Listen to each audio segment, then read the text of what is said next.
Assalamualaikum warahmatullahi wabarakatuh. Tabi Bun, perkenalkan saya Nurjana, CGP Angkatan 7 Kota Bandar Lampung, asal SMA Negeri 8 Bandar Lampung, akan memaparkan demonstrasi kontekstual modul 3.1. Perkenalkan, saya Nurjana SPD, calon guru penggerak, Ibu Dr. Randa Erdiana MPD, fasilitator, Bapak Joni Fiska SPD GR, pendamping praktik. Tujuan pembelajaran khusus pada demonstrasi kontekstual modul 3.1 yaitu CGP dapat melakukan suatu analisis atas penerapan proses pengambilan keputusan berdasarkan pengetahuan yang telah dipelajarinya tentang paradigma, prinsip, pengambilan dan pengujian keputusan di sekolah asal masing-masing dan di sekolah atau lingkungan lainnya. Pada wawancara pertama, CGP mewawancarai Kepala SMA Negeri 8 Bandar Lampung. Berikut hasil wawancaranya. Assalamualaikum warahmatullahi wabarakatuh. Waalaikumsalam warahmatullahi wabarakatuh. Selamat pagi Ibu. Pagi. Mohon izin Bu, perkenalkan saya Nurjana, CGP Angkatan 7 Kota Bandar Lampung, asal dari SMA Negeri 8 Bandar Lampung. Ya Bu, kali ini saya mau sedikit mewawancara Ibu, boleh ya Bu? Oke, boleh perkenalkan diri Ibu, asal sekolahnya Bu. Terima kasih Bu Nurjana. Sebelumnya nama Ibu Nurjana SPD MM, merupakan Kepala Sekolah SMA Negeri 8 Bandar Lampung.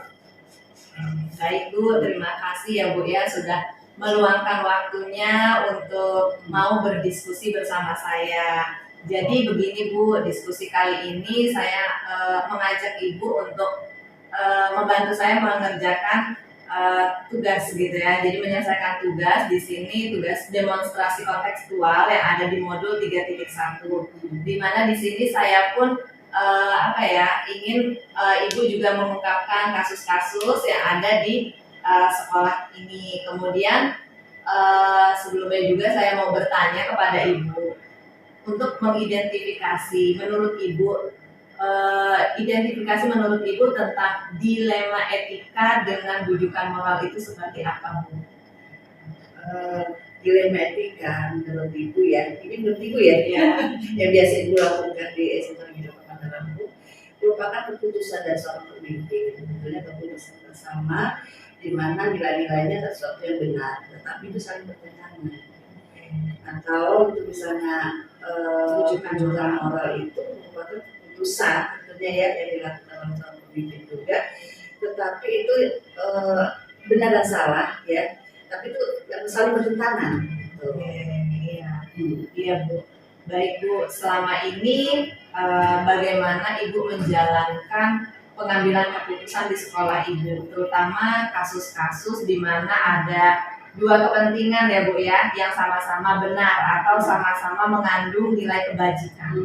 Mungkin ada kasusnya Bu. Kasusnya ini yang namanya sekolah, tentunya kasusnya banyak ya. Iya.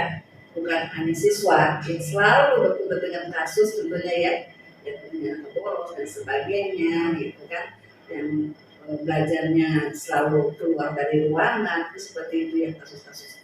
Yang didugakan dan didugakan ada kasus gitu. Di sini yang Ibu lihat yang bisa Ibu ambil ya, kalau katakanlah kalau siswaan itu secara umum ya, hampir semua sekolah ini mengalami. Tetapi yang tentang secara kasus nyata ini tentunya nggak semua sekolah mengalami seperti itu.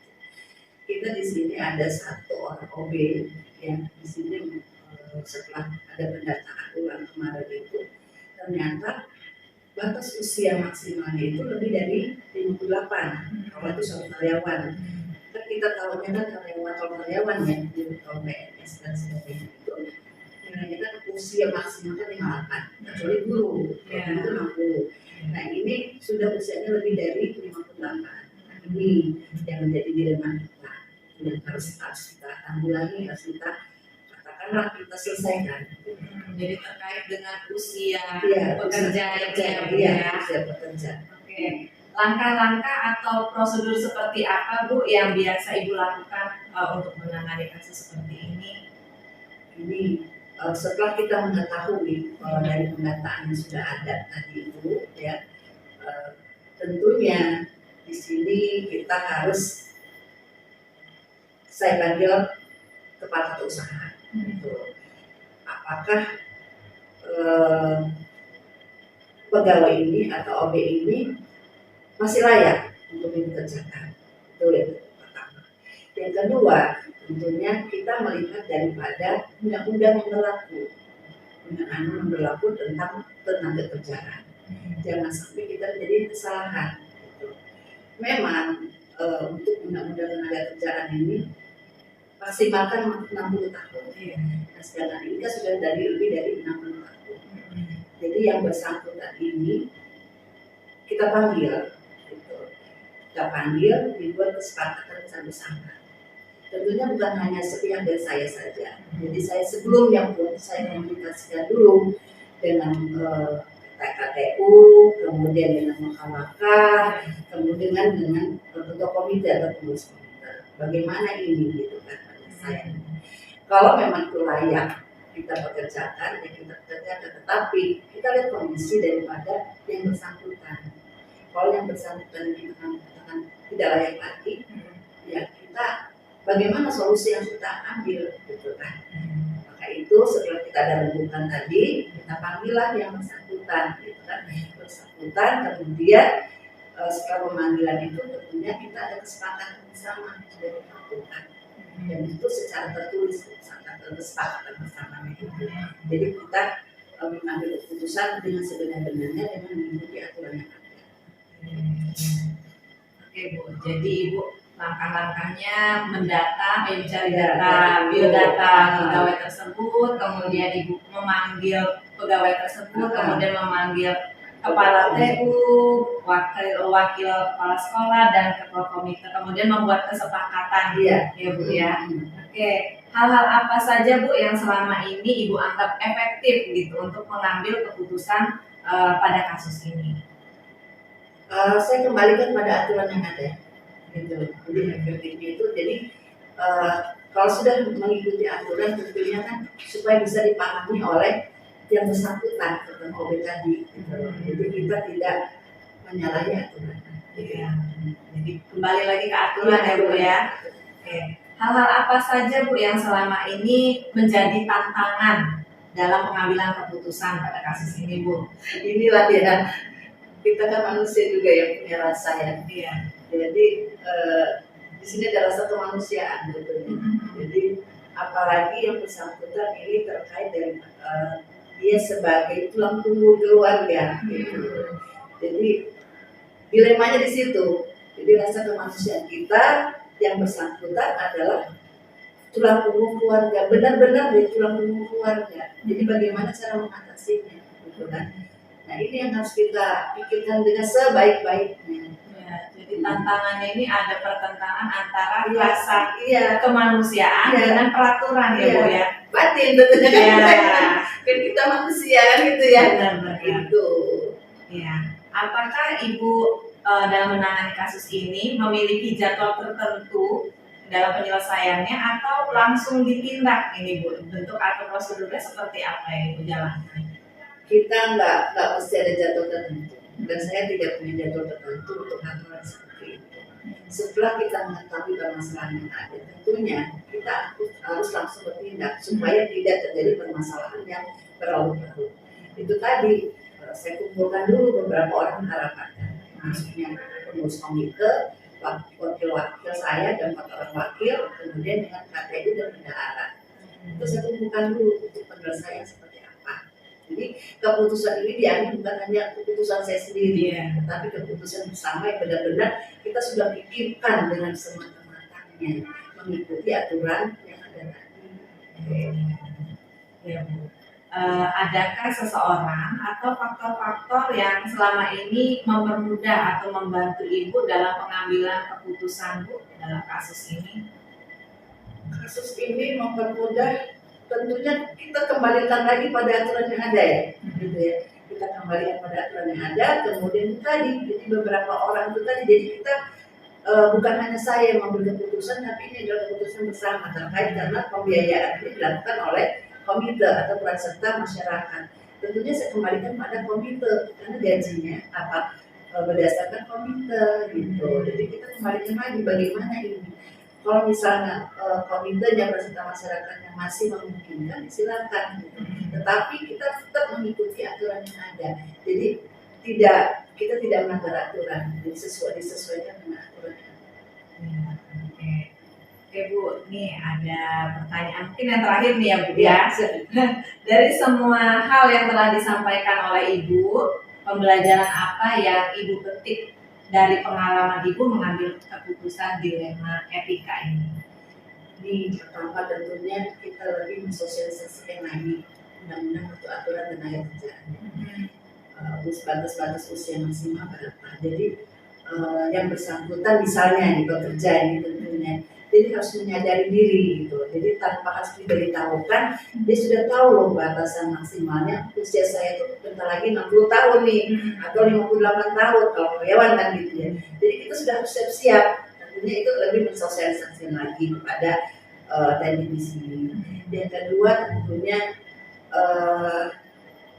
kita lebih kepada empatinya harus lebih lagi gitu ya, rasa kemanusiaannya dalam hal penanggulangan masalah seperti ini, kasus-kasus seperti ini tentunya ya, karena walaupun bagaimanapun juga ya namanya manusia ya, tentunya kita menghendaki yang terbaik.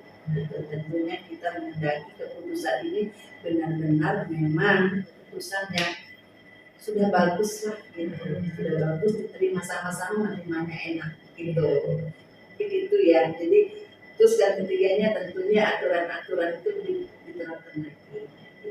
Jadi dan politik dan sebagainya selalu harus update tentunya. Jadi kalau kita, jadi kadang-kadang namanya manusia sering ada lupanya. Nah, kalau kita setiap tahun kita update data terus, setahun ya kalau bisa ya setiap saat kita update data, tentunya akan memudahkan kita. Sebentar lagi nih gitu kan, mau pensiun gitu kan. Jadi kita sudah mempersiapkan diri juga gitu. Sekolah juga siap bakalan keluar nih yang salah satu pegawainya gitu ya. Iya Bu. Baik Ibu, terima kasih telah meluangkan waktunya ya Bu ya untuk berdiskusi seperti ini. Terima kasih banyak Ibu. Assalamualaikum warahmatullahi wabarakatuh. Pada wawancara kedua, CGP mewawancarai Kepala TK Islam Terpadu Bung Tomo Indonesia. Assalamualaikum Ibu Ani. Waalaikumsalam warahmatullahi wabarakatuh. Iya Bu Ani, saya minta izin di sini ingin mewawancara Ibu sebagai kepala sekolah atau sebagai pimpinan ya di sekolah ini. Saya minta izin mewawancara untuk penugasan saya, penugasan CGP untuk di modul 3.1 demonstrasi kontekstual. Ya, oke, di sini perkenalkan diri saya Nurjana, CGP Angkatan 7, asal sekolah saya dari SMA Negeri 8 Bandar Lampung. Baik, mungkin bisa Ibu memperkenalkan diri, nama Ibu dan asal sekolah Ibu. Ya, terima kasih Ibu Nurjana. Saya sudah diberi kesempatan untuk kita berbagi sharing dan pendapat ya. Perkenalkan, nama saya Ibu Tri Aryani.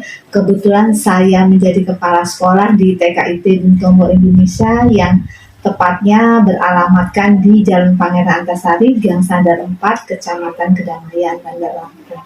Ya, sangat-sangat terima kasih loh Bu, Ibu telah meluangkan waktunya untuk kita saling diskusi, sharing-sharing seperti ini ya Bu ya. Oke Bu Ani, ini ada pertanyaan dari saya ya Bu ya. Mungkin bisa Ibu jawab ya Bu ya. Selama ini bagaimana Ibu dapat mengidentifikasi kasus-kasus yang merupakan dilema etika maupun bujukan moral? Jadi gini Bu Nurjana, yang saya ketahui dilema etika adalah suatu permasalahan yang dihadapkan oleh suatu pemimpin atau kepala sekolah yang mempunyai permasalahan di mana permasalahan tersebut mempunyai nilai benar dan benar namun saling bertentangan. Kemudian kalau bujukan moral adalah suatu permasalahan yang ditemui kepala sekolah atau pimpinan yang mempunyai kasus dan mempunyai kasus nilainya itu salah dan benar namun saling bertentangan seperti itu. Ya. Berikutnya nih Bu, Ya. selama ini bagaimana Ibu menjalankan pengambilan keputusan di sekolah Ibu jika dihadapkan pada kasus yang bernilai sama-sama benar atau dilema etika? Mungkin ada kasus yang pernah Ibu alami, bisa Ibu ceritakan? Ya, terima kasih Ibu Nurjana. Jadi kebetulan pada saat kami penerimaan murid baru kemarinnya 2000 yang terbaru ini 2023 kemarin Januari PPDB, kami menerima salah satu yang mendaftar ibu. Kemudian ibu itu mendaftarkan anaknya yang memang sebelumnya memang dia mempunyai kakak itu memang sekolah di sini gitu. Jadi sekolah di sini, jadi biasa kalau sekolah sini adiknya sekolah di sini juga karena mungkin sudah tahu kemarin kakaknya. Kami tidak tahu dia daftar ya seperti biasa normal lah daftar segala macam sudah kami terima. Pada saat mungkin kurang lebih 5 atau 4 hari gitu ya kami panggil lagi kan untuk mengembalikan formulir gitu, mengembalikan formulir dan mungkin saya suruh bawa anaknya gitu. Observasi ya. Jadi pas dibawa anaknya itu, nah di situ kami baru tahu gitu. Di situ kami baru tahu bahwa anaknya itu sepertinya si ABK atau inklusi. Nah, sontak dong saya kan langsung waduh ini kan basicnya sekolah umum ya. Dari satu sisi juga kami latar belakang pengajarnya juga tidak ada yang memang untuk guru ABK, guru inklusi gitu. Jadi kan kami memang gurunya umum. Jadi disitulah kami timbul dilema gitu, ataukah diterima atau tidak gitu. Di satu sisi memang kita sudah kenal dengan murid-murid lama. Di sisi lain si ibu itu memang tetap kekeh ingin menyekolahkan di sini gitu. Jadi ya kami masih ragu gitu. Ragu dengan tenaga pengajar kami, ataukah kami bisa atau tidak. Seperti itu sih kasus yang kami hadapi, Bu Mujana. Oke, langkah-langkah atau prosedur seperti apa yang akan Ibu lakukan atau yang biasa dilakukan jika menghadapi kasus seperti ini, Bu? Jadi langkah-langkahnya itu mungkin kita musyawarahkan dulu, atau rapatkan dulu dengan Dewan Guru terutama ya, karena Dewan Guru itu sebagai jantungnya untuk pengajar anak-anak ya. Kalau saya ini kan sebagai leadership, sebagai manajer ya, yang di lapangan kan Dewan Gurunya. Jadi pertama itu langkahnya kita musyawarahkan dulu dengan guru-guru. Jadi ada beberapa uji kompetensi dengan guru itu. Apakah ini nanti siap ditampung ataukah memang ditampung tapi ada persyaratan gitu. Jadi misalkan ditampung ada persyaratan begini, ibu kalau memang ibu ingin menyekolahkan tetap kekeh anaknya di sini, kita ada suatu persyaratan. Persyaratannya apa? Kita uji dulu. Jadi misalkan kami sanggup nggak ini 1 semester untuk menyekolahkannya, untuk mendidik anak ibu. Apakah nanti dalam 1 semester itu ada perkembangan dari segi fisik maupun akademiknya, ada perubahan walaupun tidak bisa kita samakan dengan anak yang umum. Kalau memang ada perubahan yang baik bisa kita teruskan. Namun kalau memang tidak ada perubahan berarti memang kami yang belum siap. Jadi dia bisa menyekolahkan langsung di sekolah khususnya. Itu seperti itu. Ibu Ani, tadi saya sudah mendengar langkah-langkah atau prosedur Ibu dalam pengambilan keputusan ya. Jadi seluruh guru, Dewan Guru diajak bermusyawarah. Kemudian selain itu dilakukan wawancara, pemanggilan juga ya pada wali muridnya, kemudian membuat kesepakatan ya. Nah, kemudian ada pertanyaan selanjutnya nih Bu, hal-hal apa saja yang selama ini Ibu anggap efektif dalam pengambilan keputusan kasus seperti ini? Jadi hal-hal yang paling efektif saya ambil keputusan itu memang kita bercermin pada Permen 147 dan 136 ya, 136 bahwa setiap manusia itu layak mendapat pendidikan yang sama, di mana tidak bisa kita bedakan normal, ABK atau apa, karena pada dasarnya hakikatnya Allah ciptakan manusia itu sama ya. Bagaimana kita mengolahnya aja prosesnya. Jadi di sini saya mengambil keputusan itu menerima siswa tersebut dengan rasa kita moral dan cinta kasih sayang kita. Jadi apalagi dunia kita taman kanak-kanak ya, Jadi sentuhan, kasih sayang itu yang nomor satu kan. Jadi jadi kita menerima itu berdasarkan eh, secara moral. Jadi tujuannya untuk kasih sayang dan rasa kembali memang setiap manusia layak mendapatkan pendidikan yang sama. Namun tadi yang saya katakan kita dari depan kita ada kesepakatan. Karena saya ulang lagi basicnya di sekolah saya ini sekolah yang umum, yang memang tenaga pengajarnya termasuk saya memang umum, tidak punya basic pendidikan ABK inklusi. Jadi kita ingin mencoba menolong dengan secara semua keseluruhan Dewan Guru ini semampu kami. Nanti kita ada kayak range waktunya, apakah satu semester ini anak itu ada perkembangan fisik dan mentalnya secara bagus.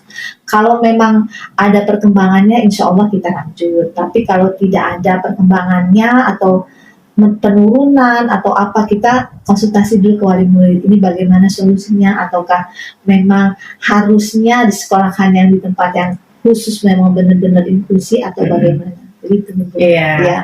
Wah, ini efektif sekali sepertinya ya Bu ya. Makanya. Oke, ini ada lagi pertanyaan berikutnya. Hal apa saja yang selama ini menjadi tantangan Ibu dalam pengambilan keputusan pada kasus ini?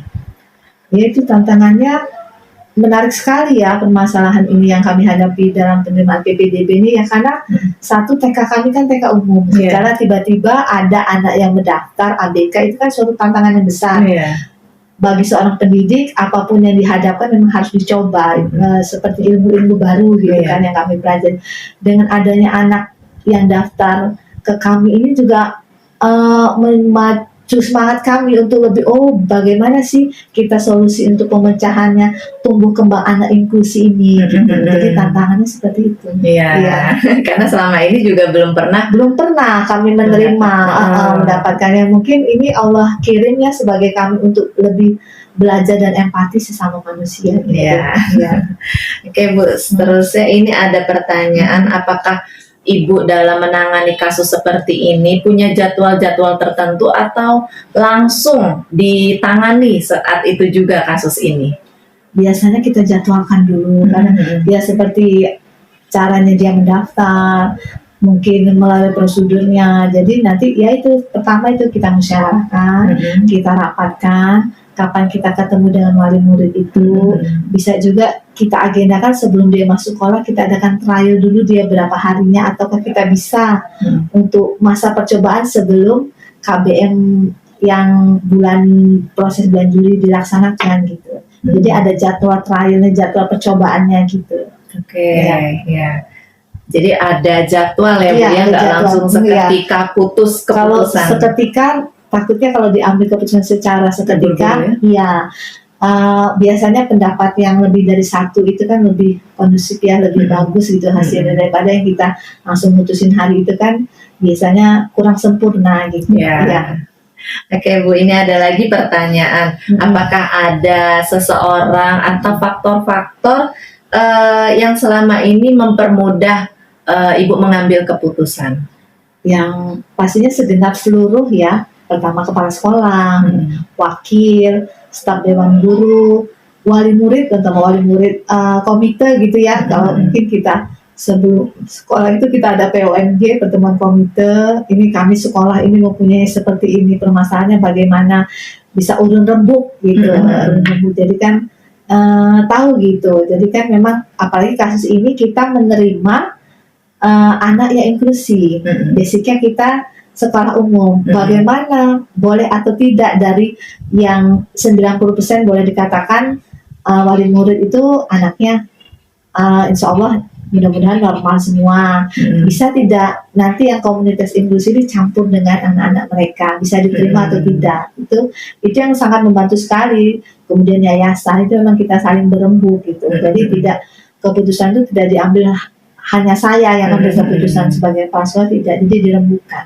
Jadi hal-hal yang membantu Ibu atau faktor-faktor Ibu yang permudah ngambil keputusan ini dari yayasan wakil-wakil kemudian dan dewan guru serta orang tua.